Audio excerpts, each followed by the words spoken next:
this art, you may contemplate the variations of the 23 letters. The universe, which others call the library, is composed of an indefinite and perhaps infinite number of hexagonal galleries with vast air shafts between, surrounded by very low railings.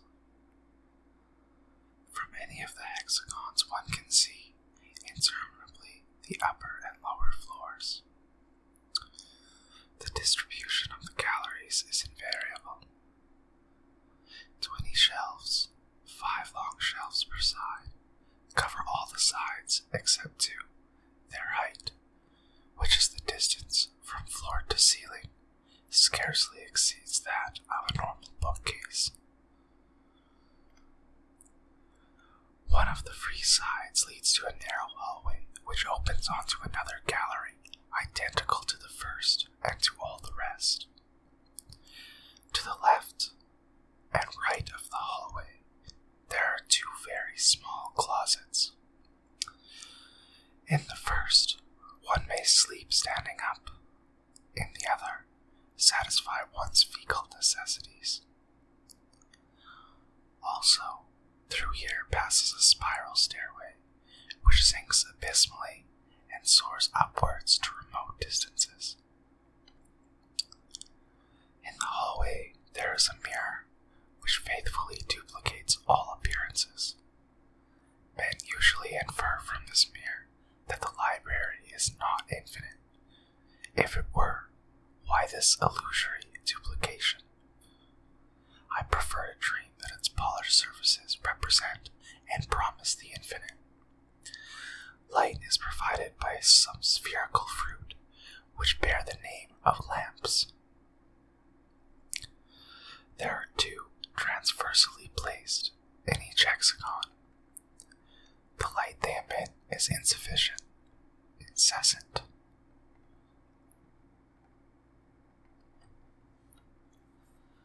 Like all men of the library, I have traveled in my youth. I have wandered in search of a book, perhaps the catalogues of catalogues. Now that my eyes can hardly decipher what I write, I am preparing to die just a few leagues from the hexagon in which I was born. Once I am dead, there will be no lack of pious hands to throw me over the railing. My grave will be the fathomless air. My body will sink endlessly and decay and dissolve in the wind generated by the fall, which is infinite. I say that the library is unending. The idealists argue that the hexagonal rooms are a necessary form of absolute space, or, at least, of our intuition of space. They reason that a triangular or pentagonal room is inconceivable. The mystics claim that their ecstasy reveals to them a circular chamber containing a great circular book whose spine is continuous and which follows the complete circle of the walls. But their testimony is suspect, their words obscure. This cyclical book is God. Let it suffice now for me to repeat the classic dictum. The library is a sphere whose exact center is one of its hexagons and whose circumference is inaccessible. There are 5 shelves for each of the hexagon's walls. Each shelf contains 35 books of uniform format. Each book is of 410 pages. Each book of 40 lines, each line of some 80 letters which are black in color. There are also letters on the spine of each book. These letters do not indicate or prefigure what the pages will say. I know that this incoherence at one time seemed mysterious. Before summarizing the solution, whose discovery, in spite of its tragic projections, is perhaps the capital fact in history, I wish to recall a few axioms. First, the library exists ab eterno,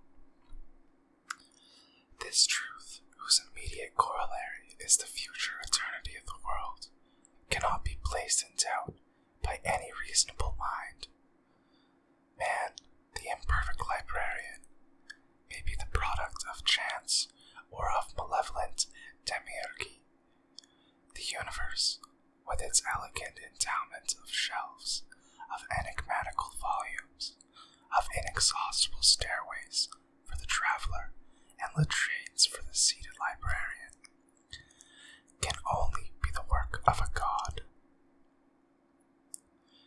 To perceive the distance between the divine and the human, it is enough to compare these crude, wavering symbols, which my fallible hand scrawls on the cover of a book, with the organic letters inside.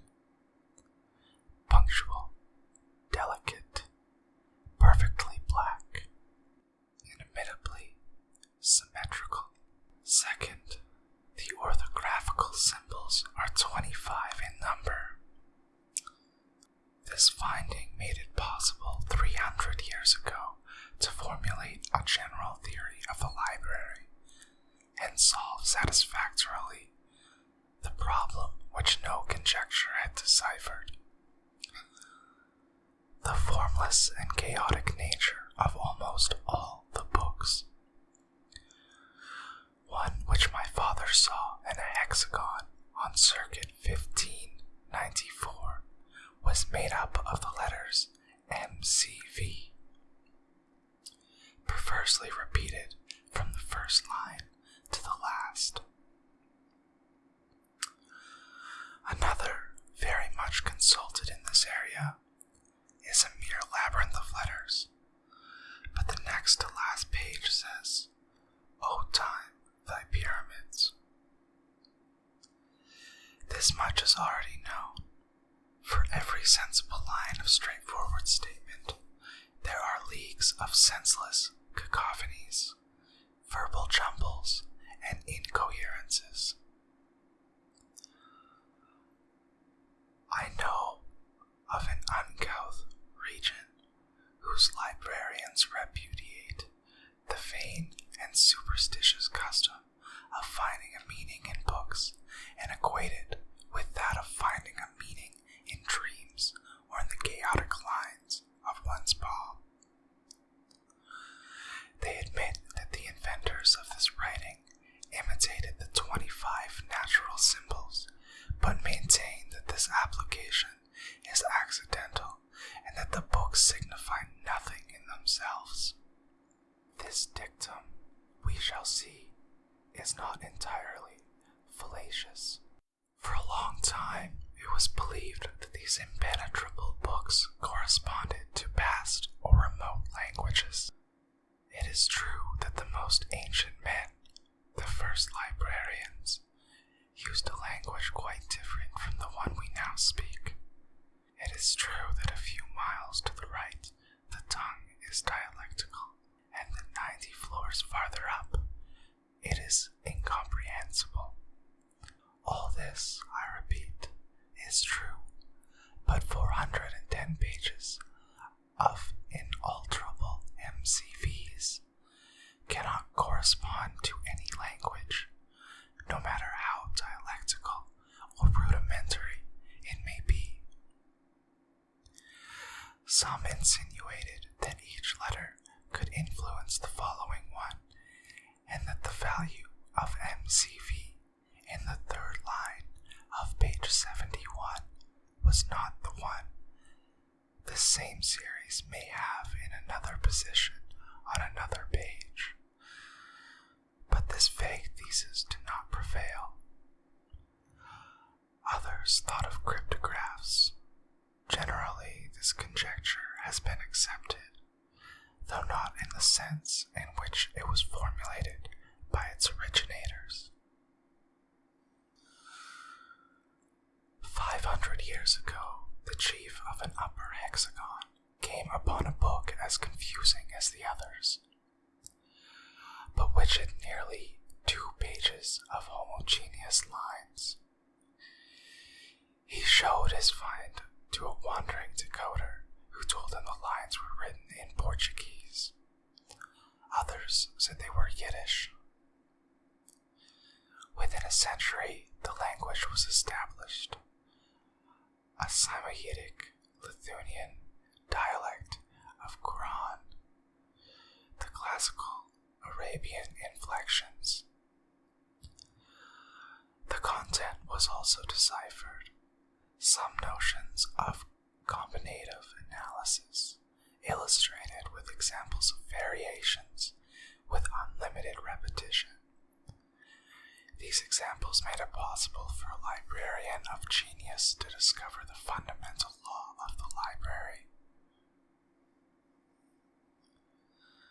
This thinker observed that all the books, no matter how diverse they might be, are made up of the same elements: the space, the period, the comma, the 22 letters of the alphabet.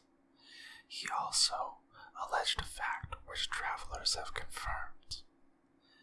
In the vast library, there are no two identical books.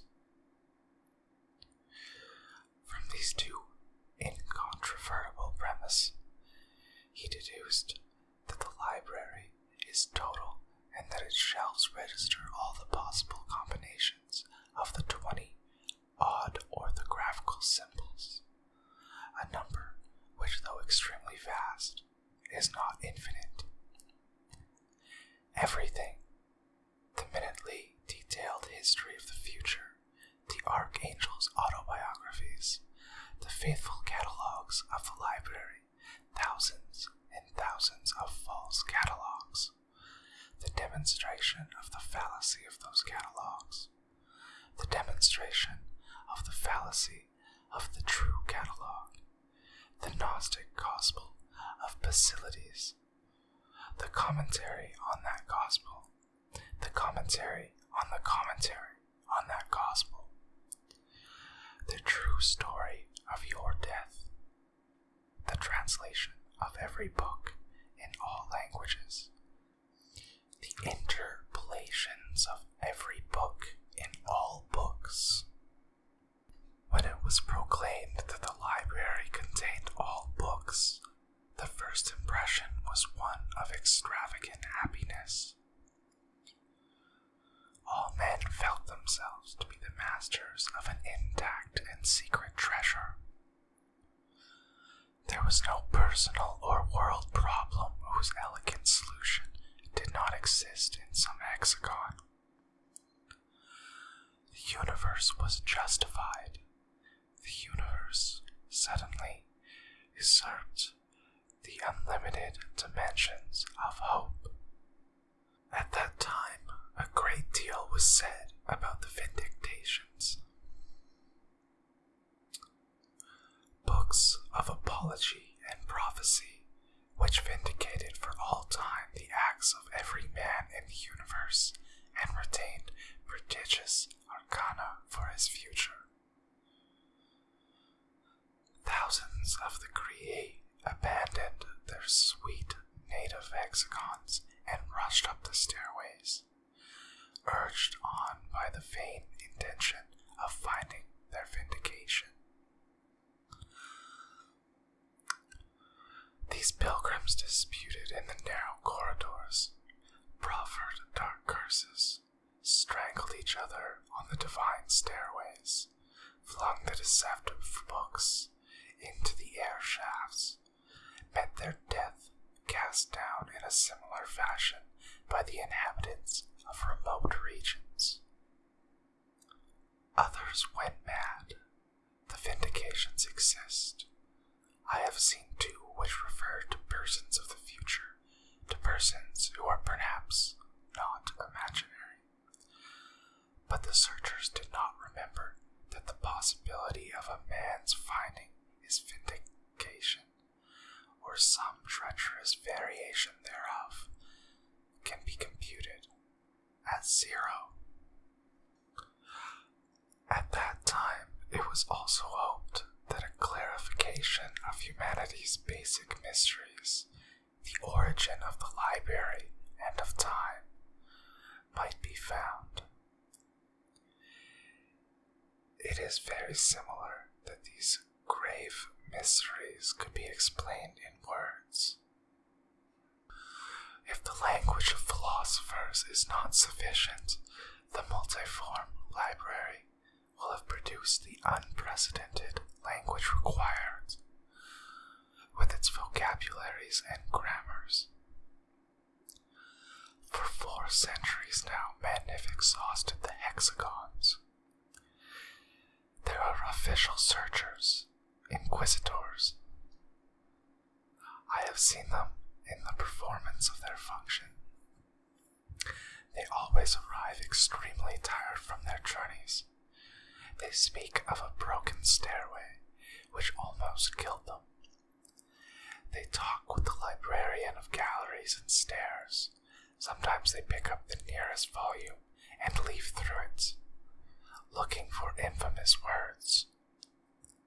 Obviously, no one expects to discover anything.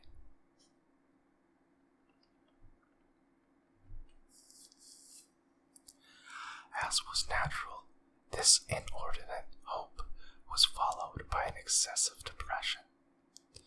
The certitude that some shelf in some hexagon held precious books, and that these precious books were inaccessible, seemed almost intolerable.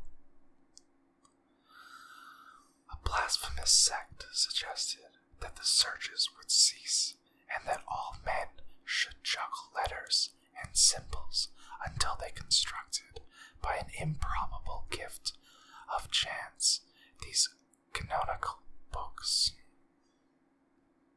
The authorities were obliged to issue severe orders. The sect disappeared, but in my childhood I have seen old men who, for long periods of time, would hide in the latrines with some metal discs in a forbidden dice cup, and feebly mimic the divine disorder.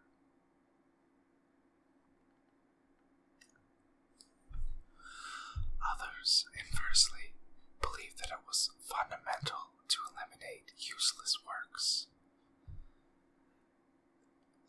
They invaded the hexagons, showed credentials which were not always false, leafed through a volume with displeasure, and condemned whole shelves. Their hygienic, ascetic furor caused the senseless perdition of millions of books. Their name is execrated, but those who deplore the treasures destroyed by this frenzy neglect 2 notable facts. 1. The library is so enormous that any reduction of human origin is infinitesimal. The other, every copy is unique, irreplaceable, but since the library is total, there are always several 100,000 imperfect facsimiles, works which differ only in a letter or a comma. Counter to general opinion, I venture to suppose that the consequences of the purifier's depredations have been exaggerated by the horror these fanatics produced. They were urged on by the delirium of trying to reach the books in the crimson hexagon, books whose format is smaller than usual, all-powerful, illustrated, and magical.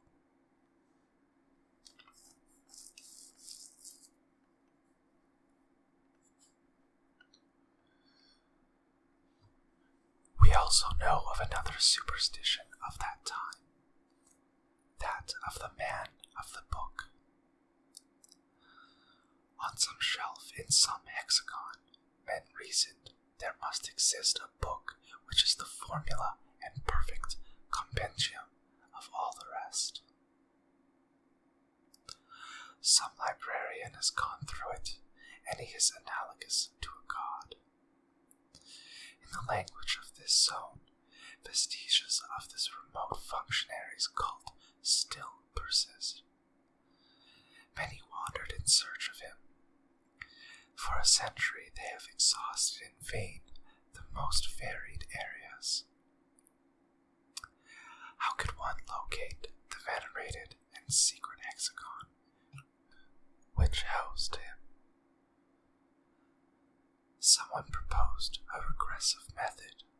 To locate Book A, consult first Book B, which indicates A's position. To locate Book B, consult first a Book C, and so on to infinity.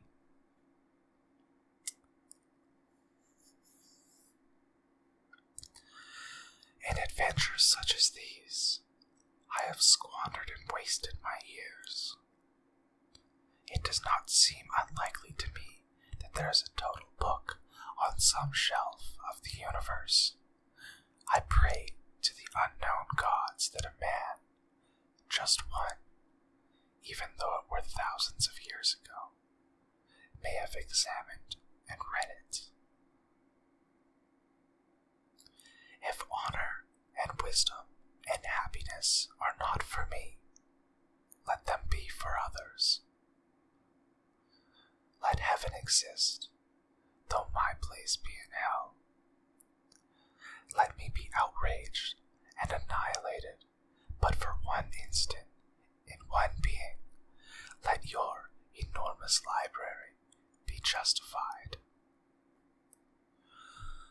The impious maintain that nonsense is normal in the library, and that the reasonable and even humble and pure coherence is an almost miraculous exception.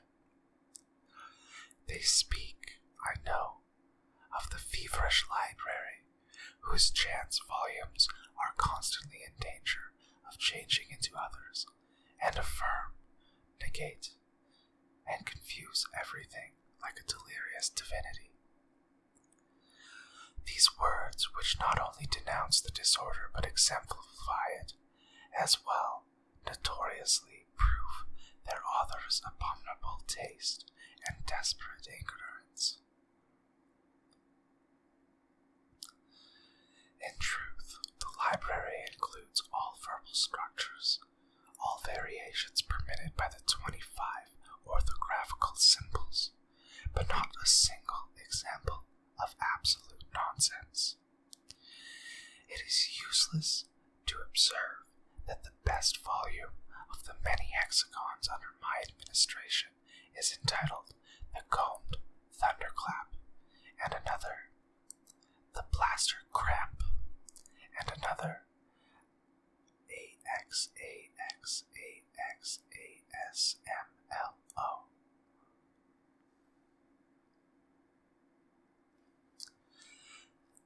These phrases, at first glance incoherent, can no doubt be justified in a cryptographical or allegorical manner. Such a justification is verbal and ex hypothesi. Already figures in the library. I cannot combine some characters which the divine library has not foreseen, and which, in one of its secret tongues, do not contain a terrible meaning. No one can articulate a syllable which is not filled with tenderness and fear, which is not, in one of these languages, the powerful name of a god. To speak is to fall into tautology. This wordy and useless epistle already exists in one of the 30 volumes of the 5 shelves of one of the innumerable hexagons, and its refutation as well. An X number of possible languages uses the same vocabulary in some of them. The simple library allows the correct definition, a ubiquitous and lasting system of hexagonal galleries. But library is bread or pyramid or anything else, and these 7 words which define it have another value. You who read me, are you sure of understanding my language? The methodical task of writing distracts me from the present state of men. The certitude that everything has been written suffocates us or turns us into phantoms. I know of districts in which the young men prostrate themselves before books and kiss their pages in a barbarous manner. But they do not know how to decipher a single letter. Epidemics, heretical conflicts, peregrinations which inevitably degenerate into banditry have disseminated the population. I believe I have mentioned suicides, more and more frequent with the years. Perhaps my old age and fearfulness deceive me, but I suspect that the human species, the unique species, is about to be extinguished. But the library will endure. Illuminated, solitary, infinite, perfectly motionless, equipped with precious volumes, useless, incorruptible, secret. I have just written the word infinite. I have not interpolated this adjective out of rhetorical habit. I say that it is not illogical to think that the world is infinite. Those who judge it to be limited postulate that remote places, the corridors and stairways and hexagons can conceivably come to an end, which is absurd. Those who imagine it to be without limit forget that the possible number of books does have such a limit. I venture to suggest this solution to the ancient problem. The library is unlimited and cyclical.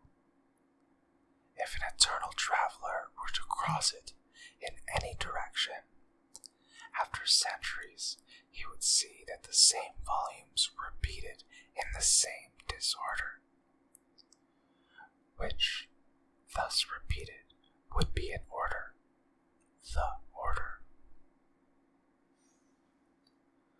My solitude is gladdened by this elegant hope.